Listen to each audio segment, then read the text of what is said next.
యాజకులు తప్ప ఎవరునో దోప కలుష్యమును పట్టుకోకూడదే. లేవీయుల దగ్గర నుంచి దాటాడు, యాజకుల దగ్గరకు వచ్చాడు. యాజకులు చేయవలసిన పని అతడు ఏం చేశాడంట? చదవండి. ధూపపీఠము దగ్గరికి వెళ్ళి ధూపము వేయుటకై యెహోవా మందిరములో ప్రవేశించి తన దేవుడిని యెహోవా మీద ఏం చేశాడంట? ద్రోహము. ఎవరికి? మనుషులకి చేస్తే పర్వాలా. ఏదైనా చేయవలసిన పని ఏంటి? ఏదైనా పని అతను చేసుకోవాలి. ఎవరి పని వాళ్ళు చేయాలి. ఎవరి పని వాళ్ళు చేయాలి, అంతేనా? ఎవరి పని వాళ్ళు చేయాలి. నేను అప్పుడప్పుడు చెబుతుంటాగా, మేము ఇక్కడ ఉన్నప్పుడు మా కాడ ఎక్సర్సైజ్ అన్నీ ఉండేవి. డంబీలు, పైకెత్తే చక్రాలు, ఇవన్నీ. అటు ఇటు అందరు చూస్తున్నారని కొంచెం ఏమంటారు దాన్ని, అటు ఇటు చూస్తే జనాలు చూస్తున్నారని అప్పటికే డంబీలతో చేస్తున్నా. పర్వాలేదు, అంతవరకు ఊరుకుంటే బాగా ఉంటుందిగా. అందరూ చూస్తున్నారని కొంచెం బాగా పెరిగి గర్వం వచ్చేసి పైన ఒక రాడ్డు ఉంటుంది. ఆ రాడ్డు మీద కాళ్ళు వేసి కిందకి ఆలబడతాం. కిందకి ఆలబడి పైకి లెగుస్తుంటాం. నేను చేస్తుంటాం మా గ్రౌండ్లో. అందరూ చూస్తున్నారు అనేసరికి ఇంకొంచెం బలాయి పెరిగి ఆ పైకి లేసే సమయంలో కింద ఉన్న డంబిల్స్ 2 చేతులకి 2 కేజీలు 2 కేజీలు 2 చేతులకి ఇస్తే కాదు, ఇప్పుడు బలాయి ఇంకొంచెం పెంచుకోవాలిగా ప్రజల ముందు. ఇటు 5 కేజీలు ఇటు 5 కేజీలు అని 2 పట్టుకొని ఇట్లా లావే సమయానికి నడుములు పట్టపట్ట అన్నాయి. అప్పుడు బట్టి నొప్పి ఇప్పుడు దాకా పోవాల. బలాయి చూపిస్తే, గర్వం చూపిస్తే దేవుడు ఏం చేస్తాడు?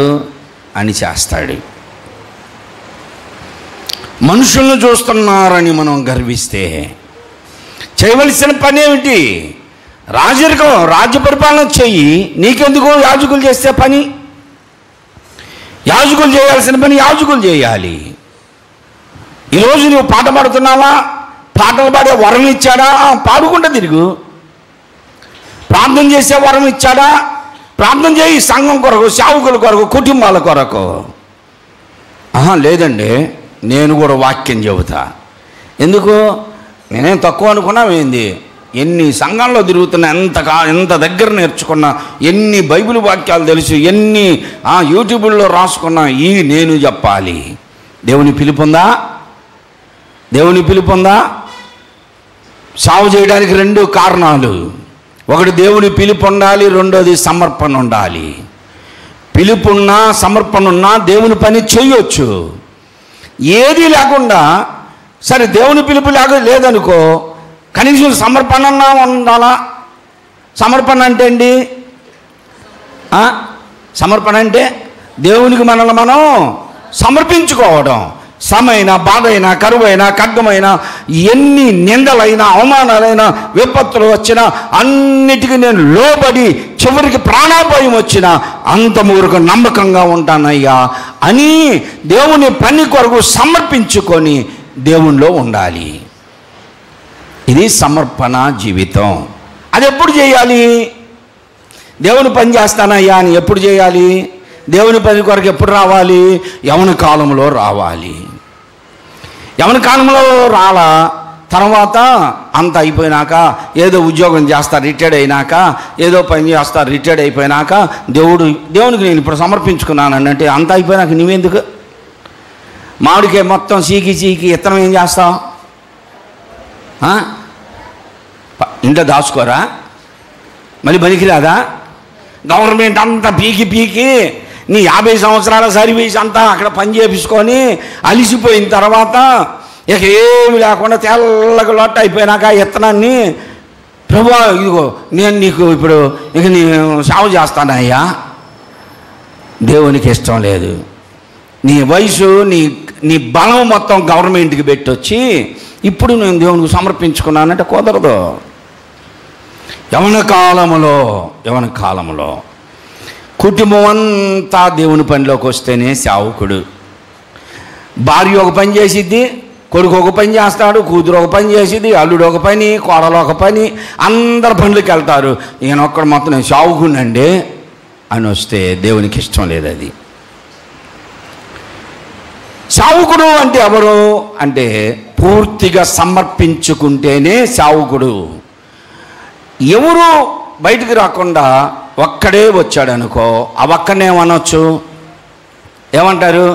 సువార్థికుడు అంటారు. సువార్త చెప్పచ్చు, సంఘంలో చెప్పచ్చు, ఆ సంఘంలో చెప్పచ్చు, ఈ సంఘంలో చెప్పచ్చు, అక్కడ చెప్పచ్చు, ఎక్కడైనా ఎన్ని స్థలాల్లో అయినా సువార్త చెప్పచ్చు, సువార్థికుడు. ఇప్పుడు ఈ నాబాలు వలె లేకపోతే ఉజ్జియా వలె సావుకులు చేయవలసినటువంటి పని నేను కూడా చేస్తానంటే, నేను నాకు రాదా? వాక్యం ఏంది? నేను ప్రార్థన చేయటం రాదా? పాట పాడతాం రాదా? అంటే సువార్త పని అందరు చేయొచ్చు, కానీ సావుకులు చేయాల్సిన పని సావుకులే చేయాలి. సావుకులే చేయాలి, సావుకులే చేయాలి. మనం నిలబడితే ఇక్కడ ఒక ఆయన ఆశపడతా ఉంటాడు ప్రార్థన చేసుకోవడానికి, అందరు నా కాడకు వస్తారేమో అని చూస్తూ ఉంటే వాళ్ళు అక్కడికి పోకుండా యువతలకు వస్తారు, పాస్టర్ గారు ప్రార్థన చేయండి అని. అంటే ప్రజల్లో నమ్మకం, నువ్వు ప్రార్థన చేస్తే కార్యములు జరుగుతాయని నమ్మకం రావాలి నీ మీద. నీ మాటల్లో మార్పు లేదు, నీ క్రియల్లో మార్పు లేదు, దేవుని ఎదుట నీవు హెచ్చించుకుంటున్నావు, కనుకనే నీ ద్వారా ఏమీ జరగవు. నా ద్వారా జరుగుతాయని నేను చెప్పట్లా. దేవుడు ఎవరిని ఎలా వాడుకుంటాడో అలా వాడుకుంటాడు. సువార్థికులు వేరు, సావుకులు వేరు, రెవరెండ్లు వేరు, బిషప్పులు వేరు. నేను ఎప్పుడూ కూడా ఈ రెవరెండ్లు, బిషప్పులు, డాక్టరేట్లు నాకు అవసరం ఉండదు, ఇష్టం ఉండదు. నేను ఎప్పటికీ కూడా ఒక సంఘ కాపరిగా బ్రతకాలని, పిలిపించుకోవాలని నాకు ఇష్టం. ఈరోజు కూడా నా పదవి ఏంటో తెలుసా? షపాడ్ పి సమర్పణ రావు. ఎవరు పిలిచినా నన్ను అంతే పిలుస్తారు. షపాడ్ అంటే ఏంటి? ఇంగ్లీష్లో షపాడ్ అంటారు, తెలుగు అర్థం ఏంటో తెలుసా? కాపరి. నేను కాపరిగానే బ్రతకడానికి ఇష్టపడతా. నాకు రెవరెండ్లు, డాక్టరేట్లు, బిషప్లు అసలు ఇష్టమేమి ఉండదు. ఇష్టమన్నారు, రమ్మన్నారు, దానికి ఒక రేటు ఉంటుంది. కావాలంటే తెచ్చుకోవచ్చు. నేను నల్లకోట వేసుకొని టోపీ పెట్టుకొని నాకు డాక్టరేట్ ఇచ్చారు, బిషప్ ఇచ్చారని సర్టిఫికేట్లు తెచ్చి నేను గోడకు తగిలించుకోవచ్చు, అందరూ చూపించవచ్చు. నేను వాటికి రేటు ఉంది. 5,000 ఇచ్చి సర్టిఫికేట్ తెచ్చుకొని పాస్టర్లు, 500 ఇచ్చి తెచ్చుకొని పాస్టర్లు కాదు. మనము ఏ స్థితిలో పిలువబడ్డామో ఆ స్థితిలో ఉండుటకు మనము దేవుని ఎదుట లోబడి ఉండాలి. పరిచారకులు పిలువబడ్డావా? పరిచర్య చేయి. సంఘంలో ఎప్పుడన్నా ఊడిసావా? సాపలు వేసావా? అంటులు దేవావా? చర్చి కడిగావా? పరిచర్య చేయి. పరిచర్యకు పిలువబడ్డా సమర్పించుకో, ఆ పని చేయి. సావుకుని పక్కన తిరిగి సావుకుని బ్యాగులు మోయి, బైబిల్ మోయి, వారి అవసరాలు, వారి వారి వారి వారి బరువులు ఏదో మోయి. ఇది పరిచర్య. అది లేదు. స్వార్థ కొరకు సమర్పించుకున్నావా? స్వార్థ చెయ్యి. అందరినీ దేవుని దగ్గరకు నడిపించు. స్వార్థికుని పని బయటికి వెళ్ళి బోధించడం, సావుకుని పని గుళ్ళో ఉండి బోధించడం. సావుకులకి స్వార్థికులకి భేదం అదే. ఇది కూడా తెలియట్లేదు చాలామందికి. స్వార్థికుడు ఎక్కడికైనా వెళ్ళి బోధించవచ్చు, సావుకుడు తన దగ్గరికి వచ్చిన వాళ్ళకు బోధిస్తాడు, స్వార్థికుడు అందరి దగ్గరికి వెళ్ళి బోధిస్తాడు. రాజరికము చేయవలసిన వాడు, రాజ్య పరిపాలన చేయవలసిన ఉజ్జియా నేను ధూపం వేస్తానని గర్వంతో ఆ ధూపపీఠం దగ్గరికి ఎక్కి నిలబడ్డాడు. అందరు బతుకులాడుతున్నారు. యాజకులందరూ వచ్చి బతుకులాడుతున్నారు, రాజా ఇది నీ పని కాదు. ధూపం వేయటానికి వేయవలసినటువంటి యాజకులు ఉన్నారు, లేవీలు ఉన్నారు, మందస్సమును మోయడానికి లేవీలు, పాత్రలు కడగడానికి లేవీలు, లేవీల కుటుంబంలో వచ్చిన యాజకులు ఉన్నారా? ఆ పని చేయడానికి నీకెందుకు? నువ్వు వెళ్ళి రాజ్యం చేయిపో అంటే, ఇన్ని పనులు చేసినోని నేను, మిమ్మల్ని అందరూ నియమించినోని నేను వేయకూడదా అని ధూప కలశాన్ని పట్టుకొని దేవునికి ధూపం వేయేస్తున్నాడు. యాజకుల మీద కోపం వచ్చేసింది. చెప్పిన వాళ్ళ మీద కోపం వస్తుంది. ఎవరైనా సరే మనల్ని ఖండించారనుకో, ఖండించిన వాళ్ళ మీద కోపం రాదా? నిజం చెప్పిన వాళ్ళ మీద కోపం వచ్చేదా రాదా? ఏం అట్ట మాట్లాడుతున్నాడు, అంతే మాట్లాడతా, నువ్వేం చెప్పడానికి అంట. ఏంటి ఆ పాటలు అంటే, అంతే ఉంటుంది నా పని, నీవెవరు చెప్పడానికి అంట. అంటే వాళ్ళు చెప్పిన వాళ్ళ మీద మనకి కోపం వస్తుంది. మనల్ని పాడవడానికి చెబుతుంటారే వాళ్ళు నవ్వుతా చెబుతారు. బాగుపడమని చెప్పేవాడు కఠినంగా చెబుతాడు, కోపంతో చెబుతాడు. నువ్వు చెడిపోవడానికి చెప్పేవాడు ఎప్పుడూ కూడా నవ్వుతా చెబుతాడు. నువ్వు చెడిపోవడానికి చెప్పేవాడు నవ్వుతానే నిన్ను జడగొడుతుంటారు తెలుసా. నవ్వుతానే నిన్ను లోకంలోకి లాగుతారు. కఠినంగా చెప్పేవారు మాట వినండి. పౌలు భక్తుడు అదే చెప్పాడు. కటిక వాని అంగడిలో అమ్మునదేదో అది కొనుక్కోండి. కటికవాడు ఎవడో? కటికవాడు. నిన్న యూట్యూబ్లో చూసా. నేను ఎక్కువగా తిండి తినటం చూస్తుంటా. వాళ్ళు వండుకొని వాళ్ళు వండుకొని అవి తిప్పి ఈ తిప్పి కరుగుపోతుండగా తిండిపోతాడని పేరు పెట్టారుగా నాకు. అవి చూస్తుంటే ఒక పెద్ద ఎద్దు ఉండేది, గేద, అడవిదో మరి ఏదో మొత్తానికి బాగా బలిస్తుంది. దాన్ని కాళ్ళు కట్టేసి కింద పడేసి కొయ్యాలి తినాలనుకుంటే. వీళ్ళకి వల్లవతల అటొకడు ఇటొకడు పెద్ద గొడ్డల్లో పట్టుకొని దాన్ని కట్టేశారు. ఇక్కడ మొగదాడు కాదు, కళ్ళెం, ముక్కుకు కళ్ళెం వేసి దానికి కట్టారు. అది ఎటు కదిలినా సరే ముక్కు లాగుతూ ఉంటుంది కాబట్టి అది కదలట్లా, తలకాయ ఉంచుకొని అలాగనే ఉంది. పెద్ద పెద్ద గొడ్డల్లో తీసుకొని పదునైన గొడ్డల్లో వెనక మెడ మీద అటు ఒకడు ఇటు ఒకడు. అసలు అది ఎంత బలమైందంటే వీడు 4 దెబ్బలు వాడు 4 దెబ్బలు వేసినా నిలబడే ఉంది, రక్తం కారుతుందే కానీ అది పడిపోవాలా. నాకు అప్పుడు అనిపించింది, తినేవున్నైనా నాకే జాలి అనిపించింది. వరే దుర్మార్గుడా, అట్లాగెందుకురా? లోపల అనుకుంటున్నా నేను చూసి. చిన్న మత్తు ఇంజక్షన్ వేస్తే మత్తు వచ్చి పడిపోద్ది, అప్పుడు కోసుకోవచ్చే. ఎందుకు అలాగా గొడ్డలతో నరుగుతున్నాడు మెడల మీద? కఠినాత్ముడు, కటికవాడు. వాడికి జాలు ఉంటుందా? కటికవాడికి జాలు ఉంటుందా? పాడేసుకో వైద్యమే. కటికవాణి దగ్గర అమ్మేదేదో కొనుక్కోండి అన్నాడు పౌలు భక్తుడు. కట్ చేసి టక కైమ నరుగుతూ ఉంటాడు. జాలి ఉంటుందా? సేవకుడు ఎప్పుడు అలాగనే ఉంటాడు. కఠినంగా బోధించబడే సేవకుడు. విశ్వాసులతో లాలూచిపడి నేను చెబితే బాధపడతారేమో, నేను చెబితే వాళ్ళు వెళ్ళిపోతారేమో అనుకొని చెబితే సేవకుడు కాదు. కఠినంగా బోధించాలి. బోధించినోడు సేవకుడు. మరి వచ్చినా రాకపోయినా ఇచ్చినా ఈగిపోయినా పస్తులుండైనా సేవ చేయి, అలాగ బ్రతుకు అంటున్నాడు దేవుడు. ఏ రోజు ఎప్పుడూ కూడా నాకు తెలిసి నేను దేవుని మందిరంలో ఉన్నా ఏ విశ్వాసులకు లాలూసి పడలా, ఉన్నది ఉన్నట్లుగా బోధిస్తున్నా. కటికవాణి వలె బ్రతకాలి సేవకుడు. ఏమన్నాడు ఇక్కడ? రాజు చేయకూడని పని చేస్తున్నాడు. రాజు పని రాజరికం చేసుకోవాలి, పరిపాలించాలి, రాజ్యం చేయాలి. కానీ ఇతను యాజకుడు చేసే పని చేస్తున్నాడు. యాజకులంతా వచ్చి, రాజా ఇది నీ పని కాదయ్యా, దూపం వేయడానికి యాజకులు ఉన్నారయ్యా, నువ్వు నీ ఇంటి వాళ్ళ పేరు మీద వేయమంటావా? ఎవరి పేరు మీద? ఎవరి పాపాలు క్షమించాలి? ఎవరి పేరు మీద అర్చన చేయాలి చెప్పు, మేము చేస్తాం కదా అంటే ఇన్ని చేసినోడిని యాజకులు నియమించా, లేవీలు నియమించా, ఇక్కడ జరగవలసిన కార్యక్రమాలన్నీ నియమించా, నాకు తెలీదా? నేను చేస్తానన్నాడు. అతడు ధూప కలశము పట్టుకొని ధూపం వేస్తూ ఉండగానే వీళ్ళందరూ చుట్టూ ఉన్నటువంటి యాజకులంతా వెంటనే భయపడ్డారు. ఆయన చూసి భయపడి ఒకరితో మాట్లాడుకుంటున్నారు. రాజు కుష్టి వచ్చింది, ఆ నొసటం చూడండి తెల్లగా, ఏమిటి అది? అప్పుడేంటి రక్తం శివంగా ఆడుతుంది. వెంటనే ముఖం అంతా వికారం అయిపోయిందని వీళ్ళు మాట్లాడుకుంటాడే. ఏంట్రా చెప్పండి అన్నారు. రాజుకు చెప్పగలరా నీ కుష్ఠరోగం వచ్చిందని? చెబితే ఊరుకుంటాడా? అందరూ స్టాండ్ అయిపోయి చూస్తుంటే, ఏమైందిరా చెప్పండి అంటే, రాజా నీ నొసటన కుష్టు పుట్టింది. కుష్టు పుట్టింది, కుష్ఠరోగిని ముఖం అంతా వికారం అయిపోయింది. చూసుకున్నాడు, రక్తము సీము అంతా. దేవుడు తనను మొత్తెనని అతడు గ్రహించాడు. దేవుడు మొత్తాడని గ్రహించాడు అతడు.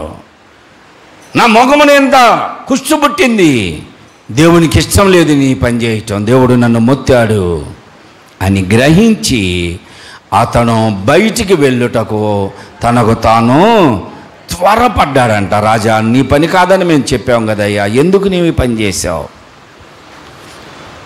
ఎందుకు ఈ పని చేశావు? నువ్వు చేయవలసిన పని నువ్వు చేసుకో, మేము చేయాల్సిన పనికి కూడా అడ్డం తగిలావు, దేవుడు నిన్ను శిక్షించాడయ్యా. ఇప్పుడు ఎక్కడికి వెళ్ళాడు తెలుసా ఆయన? కనీసం తన ఇంటికన్నా వెళ్ళాడా? తన ఇంటికన్నా రాణిస్తారా? భార్య పిల్లలు చూసి కుష్ఠరోగి నువ్వెందుకు అయ్యాడా, ఏం పని ఉంది, ఇంకా ఏం చేస్తావు? ఊరిలోకి రావడానికి లేదు, ఇంట్లోకి రావడానికి వీల్లేదు. దేవుడు నిన్ను మొత్తాడు గనక ఊరి బయటికి వెళ్ళిపో. తరిమేశారు. అందరూ తడబో చేయక అతన్ని తరిమివేశారు. సహోదరి సహోదరుడా, ఇందులో దేవుడు నిన్ను పిలిచాడు. పరిచారకునిగా పిలిచాడా? పాటలు పాడడానికి పిలిచాడా? ప్రార్థన చేయడానికి పిలిచాడా? స్వార్థ పరిచర్యం పిలిచాడా? సేవకుడిగా పిలిచాడా? సంఘం మీద ఆధిపత్యం చేయటానికా? సంఘ పెద్దగా పిలిచాడా? ఏ పనిలోనూ పిలువబడితేవో మనము పిలిచిన పిలుపుకు తగినట్లుగా ఉండాలి. ప్రియుడా మనం ఏ పిలుపుని బట్టి పిలువబడతామో ఆ పిలుపుకు లోబడి ఉండాలి అంటాడు పౌలు భక్తుడు. పిలువబడిన పిలుపుకు లోబడి ఉండాలి. ఏ విషయంలో నీవు దేవునికి సమర్పించుకుంటున్నావు? ఏ విషయం? ఎక్కడ నీవు గర్విస్తున్నావు? నువ్వు నశించిపోతావు. నాశనమునకు ముందు గర్వమే ఉంది. గర్వం లేకుండా తగ్గించుకొని, ఒకవేళ మనం బాగా పాడగలిగామా, పర్వాలా ప్రభువా, నీవు ఇచ్చిన స్వరమేనయ్యా, ఇది నీవిచ్చిన స్వరమే, పాడాలా. నీ మాట నా పాటగా అనుక్షణం పాడని, నీ మాటే నా పాటగా పాడతానయ్యా. స్వార్థ నా పని కాదు, పాటల ద్వారానే స్వార్థ చెబుతా అని పాటలు పాడేవారంతా నిర్ణయించుకోవాలి. స్వార్థ చెప్పేవాళ్ళు ఉన్నారా? ఎవరు పిలిస్తే వాళ్ళ దగ్గరికి వెళ్తాను, స్వార్థ చెప్తాను, యేసుక్రీస్తు గొప్పతనమును గురించి చెబుతా, ఆ సంఘమును బలపరుస్తా, ఆ సేవను బలపరుస్తా అని ఉండాలి. పాస్టర్ గారి దగ్గరికి బాగా వస్తున్నారు, పాస్టర్ గారికి బాగా కవర్లు వస్తున్నాయి, పాస్టర్ గారికి బాగా ఇస్తున్నారు, మనం కూడా సంఘం పెట్టుకుని మనం కూడా సేవ చేస్తే మనం కూడా అనుకుంటా సేవకులమైతే, ఇక ఇప్పుడు నేను నన్ను సమర్పించుకున్నానని చెప్పుకుంటే దేవునికి ఇష్టం ఉండదు. పిలిచాడా దేవుడు? ఆ పనికి లోబడిండు. సేవకుడిగా ఉన్నావా? నా గురించి భార్య పిల్లలు సేవకుడు అందరూ కలిసి సేవ చేస్తున్నారా? అందరి సేవ దేవునికి ఇంపుగా ఉందా? అందరి సేవ, కుటుంబం అంతా చేస్తున్న సేవ ప్రజల మీద దీవెనకరంగా ఉందా? కుటుంబం నిందించబడుతుందా? ఏ విషయంలో దూషించబడుతుందా?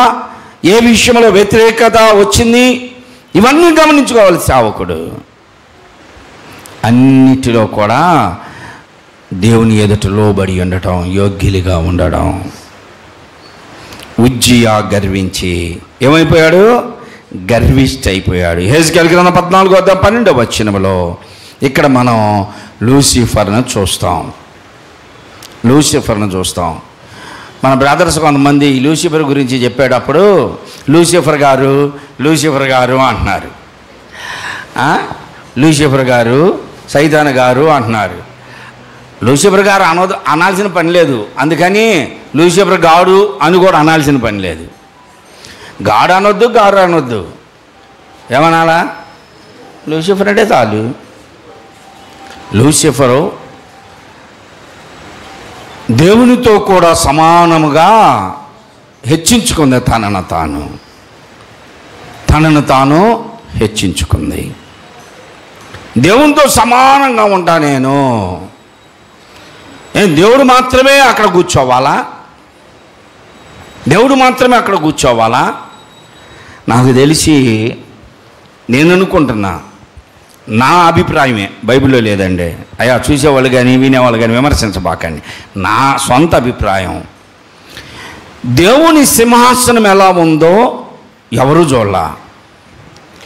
యెషయా గారి దర్శనం తర్వాతే ఆ సింహాసనం ఎలా ఉంటుందో చెప్పగలిగాము. అప్పటి వరకు తెలీదు దేవుని సింహాసనం ఎలా ఉందో.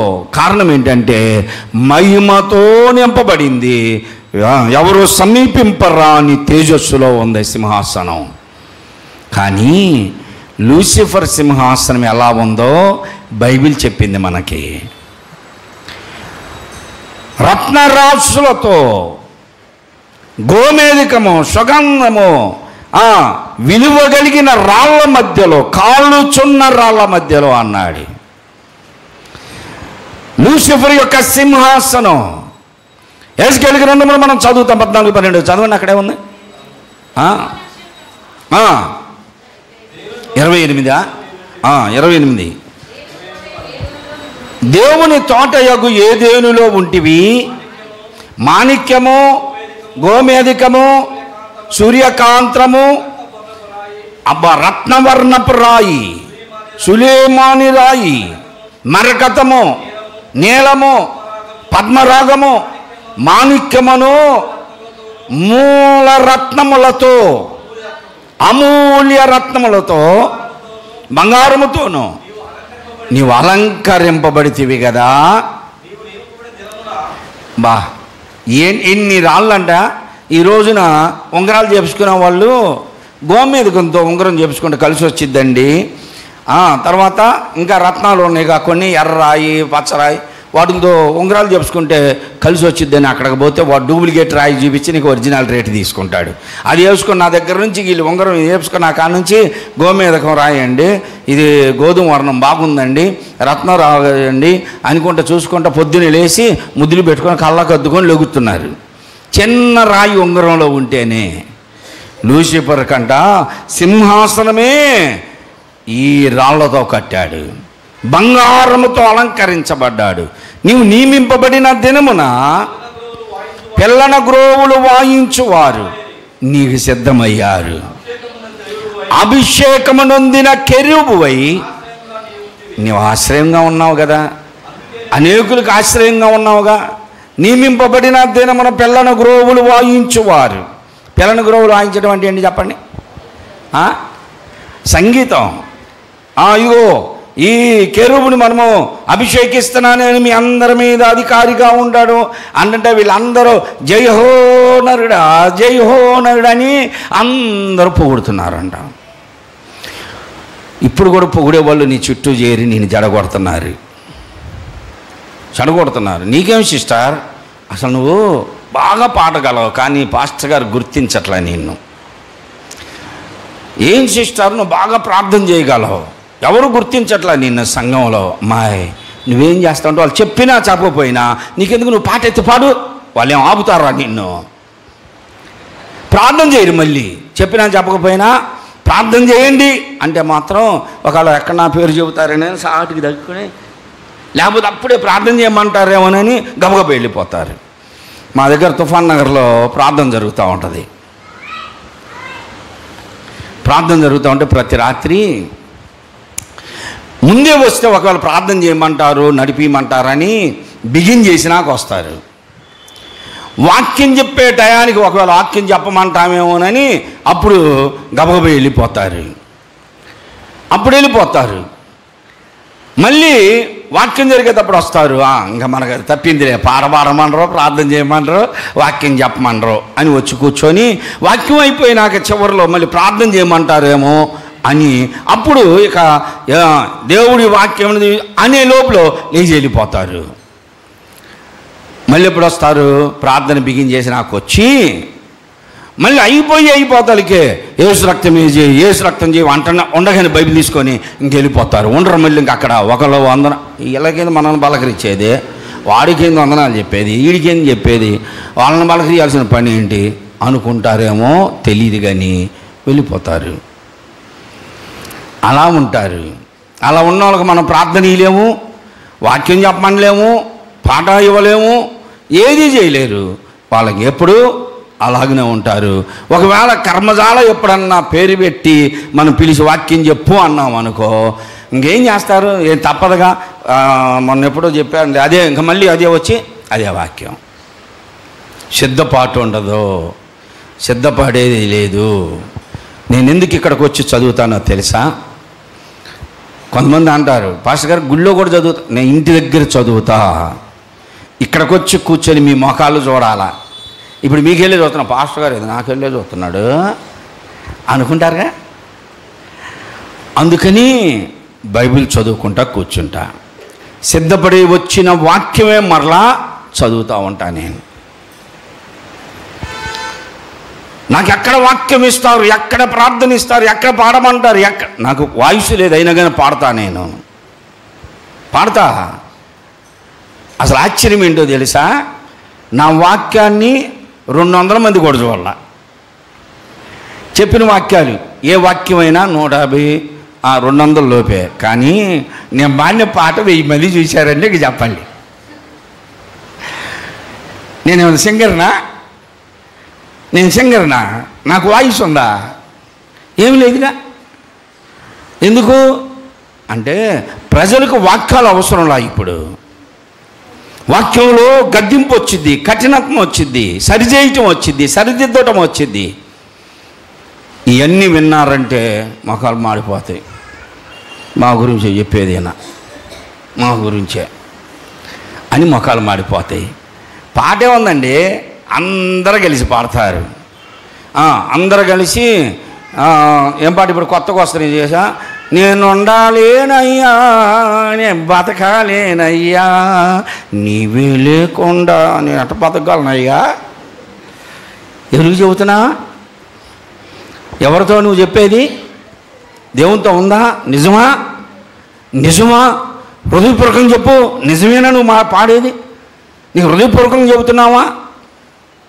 నేను బ్రతకలేను, నేను ఉండలేనంటే డబ్బు సంపాదన కోసం ఎందుకు పెరిగెడుతున్నావు? ఆదివారం ఆరాధన వదిలిపెట్టి డబ్బు సంపాదన కొరకు ఎందుకు పోతున్నావు? శనివారం ఉపవాస ప్రార్థన వదిలిపెట్టి ఆన్లైన్ ప్రేయర్ ఎందుకు వదిలిపెడుతున్నావు? ఎందుకు నీవు దేవుడు అంటే పట్టదు పాట మాత్రమే నేను ఉండాలేనయ్యా? కాదు కాదు. మన నోట మాట ఏమొచ్చిందో ఆ మాట మనల్ని అనేకులకు కనపరిచిద్ది, అనేకులకు కనపరిచిద్ది. కాబట్టి లూసిఫర్ వలె మనము హెచ్చించుకోకూడదు, ఉజ్జియా వలె మనల్ని మనం హెచ్చించకూడదు. గర్వం చేత వాళ్ళు పాడైపోయారు. సాతాను ఏం చేశాడు? దేవుడు ఏం చేశాడు? సాతాన్ని, లూసిఫర్ని నియమించబడిన దినమున పిల్లను గ్రోవులు వాయించువారు ఉన్నారంటే పొగుడుతున్నారు. చాలామంది మనల్ని పొగిడి పొగిడి పొగిడి ఎందుకు పనికిరాని వాళ్ళని కూడా హెచ్చించి నువ్వు అందులో పనికి వస్తావు, ఇందులో పనికి వస్తావు, పాస్టర్ గారు నేను పట్టించుకోవట్లా, నీకు పాట ఇవ్వట్లా, ప్రార్థన ఇవ్వట్లా, వాక్యం ఇవ్వట్లా, దేనికి పనికిరావు నీవు, ఆయన మొత్తం అని ఎక్కించి నిన్ను పొగిడి పిల్లని గ్రోవులు ఊది ఏం చేశారు? నిన్ను పాడు చేస్తున్నారు. ఇప్పుడు ఏం చేశారు? దేవుడు ఏం చేశాడు? లూసిఫర్ని అసలు నువ్వు ఈ స్థలంలో ఉండటానికి కూడా వీలు లేదు, నీవు వెళ్ళిపో అని మికాయేలు రా, ఇదిగో ఈ దూతని తన దూతలు అనుచరులతో అందరితో కూడా తరిమేసే బయటికి అన్నాడు. వెళ్ళమంటే వెళ్తారా? వెళ్ళలా. యుద్ధము చేశాడు మికాయేలు లూసిఫర్తో. యుద్ధము అందరు పరలోకమందు యుద్ధము జరిగాను. ప్రకటన గ్రంథంలో చెప్తాడు. లూసిఫర్ను తన దూతలందరూ లూసిఫర్ చేసిన పని తప్పే కదా, తప్పని ఖండించినయా? పక్కనున్న దూతలు ఖండించారా? ఖండించలా. ఏమండి అనుకున్నాడు, ఏమైంది? ఒక మాట, నీతో పాటు సింహాసనం మీద కూర్చుంటా నేను అనుకున్నాడు. దానికే తరమాలా నువ్వు, దానికే నెట్టేయాలా నువ్వు అని సపోర్ట్ చేసేవాళ్ళు. వీళ్ళందరినీ దేవుడు ఏం చేశాడు? నెట్టే బయటికే. మొత్తాన్ని నెట్టేస్తే వాళ్ళు కిందకు వచ్చి భూమి మీద ఉందాం అనుకున్నారు. దేవుడు ఏం చేశాడు? భూమిని జలముతో నింపాడు. ఇప్పుడు ఎక్కడ ఉన్నారు? ఎక్కడ? ఇప్పుడు ఈ లూసిఫర్ సహచరులందరూ ఎక్కడున్నారు? వాయుమండలంలో ఉన్నారు. ఒక నివాసం లేదు, గాలికి తిరగటమే, గాలికి ఎగురుతా అటు ఇటు గాలికి తిరుగుతా గాలి మండలంలో ఉన్నారు. వాయుమండలం అంటే గాలి మండలం. నివాసం లేదు. గాలిపటానికన్నా దారం ఉంటుంది మన చేతిలో, వాటికి అసలు ఏమీ లేవు. వాయుమండలంలో ఉన్నారు. కింద భూమి మీద నీళ్ళు నింపాడు. అదే ఆదికాండం 1వ వచనంలో రాయబడింది. లూసిఫర్ వలె మనం గర్వించి ఉన్న స్థానాన్ని కూడా మనం తగ్గించుకోకూడదు. ఉద్యోగులే మనము యాజకుల పని మనం చేసి మనం కుష్ఠరోగులం కాకూడదు. అందుకే రోమపత్రిక 12వ అధ్యాయము 12:3-1:23 అంటాడు, తన్ను తాను ఎంచుకొనదగిన దానికంటే ఎక్కువగా ఎంచుకోకూడదు. మనల్ని మనం ఎంచుకోదగిన దానికంటే ఎక్కువగా ఎంచుకోకూడదు. మనల్ని మనం మన స్థితి ఏమిటో ఆ స్థితిని బట్టే మనం ఉండాలి. కొంతమంది నన్ను నా స్థితిని గుర్తు చేస్తూ ఉంటారు. ఏంటంటే ఎక్కడ కూర్చున్నా, అక్కడికి వెళ్ళు, అవసరం లేదు. ఎక్కడ కూర్చున్నా వజ్రం విలువ తగ్గదు, బంగారం విలువ తగ్గదు. మట్టిలో పడేయి, నువ్వు బూడిదలో పడేయి, ఎక్కడ పడేసినా బంగారం వజ్రం వాటి విలువ తగ్గదు. నేను అక్కడ కూర్చున్నా నా విలువేం తగ్గదు. నేను ఇక్కడ నిలబడే వాక్యం చెబుతున్నాను, పాస్టర్ అనుకుంటారు, నాకు గౌరవం పెరిగిద్ది అనుకొని ఇక్కడే నిలబడ. నేను ఆడకొచ్చి నాకు ఇక్కడ చిన్న ఆ పీట పెట్టండి, ఏడు నిలబడేం చెబుతా. నా వాక్యం ప్రజల్లోకి వెళ్ళాలి. కానీ నేను ఇక్కడ నిలబడితే నేను పాస్టర్ అనుకుంటారు నన్ను అనుకొని పీఠం ఎక్కను. ప్రతిరోజు ఎక్కడుండి చెప్తాను నేను, చర్చిలో ఎక్కడ కిందే ప్రజల దగ్గర కూర్చొని చెప్తా. మనం ఎక్కడున్నా సరే మన విలువ తగ్గదు. మనం పెంచుకోవాలని చూస్తే పెరగదు.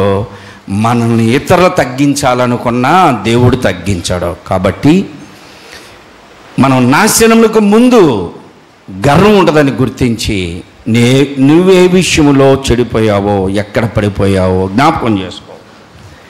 మరొక రోజున దేవుని ఎదుట తగ్గించుకున్నవారు, వినయముకు ముందు ఘనతకు ముందు వినయం ఉంటుంది. దాన్ని మరొకసారి చూద్దాం. ఈ రోజున దేవుని ఎదుట వారి స్థితి కంటే హెచ్చించుకొని పాడైపోయిన రాజులను మనం చూసాం, మనుషులను చూసాం. ఆ రీతిగా మనము ఉండకూడదు. తను తాను హెచ్చించుకోదగిన దానికంటే మనం ఎక్కువగా హెచ్చించుకొనక తక్కువగానే లోబడి ఉందాం. దేవుని కార్యాలు బలంగా చేద్దాం. దేవుడి మాటలు దీవించును గాక. ఆమేన్. అందరూ తలలు వంచండి, కళ్ళు మూసుకోండి. అందరూ తలలు వంచండి, కళ్ళు మూసుకోండి. ప్రార్థన చేద్దాం.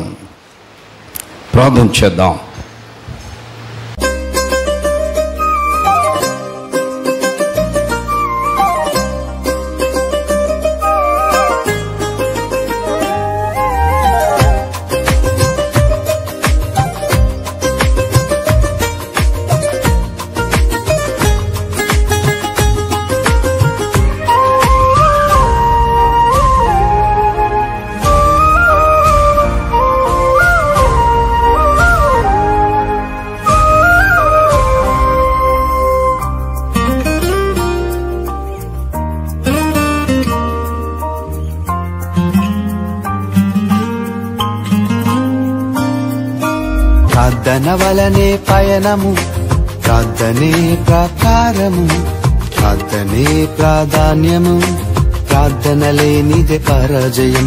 ప్రార్థన వలనే పయనము, ప్రార్థనే ప్రకారము, ప్రార్థనే ప్రాధాన్యము, ప్రార్థన లేనిదే పరాజయం.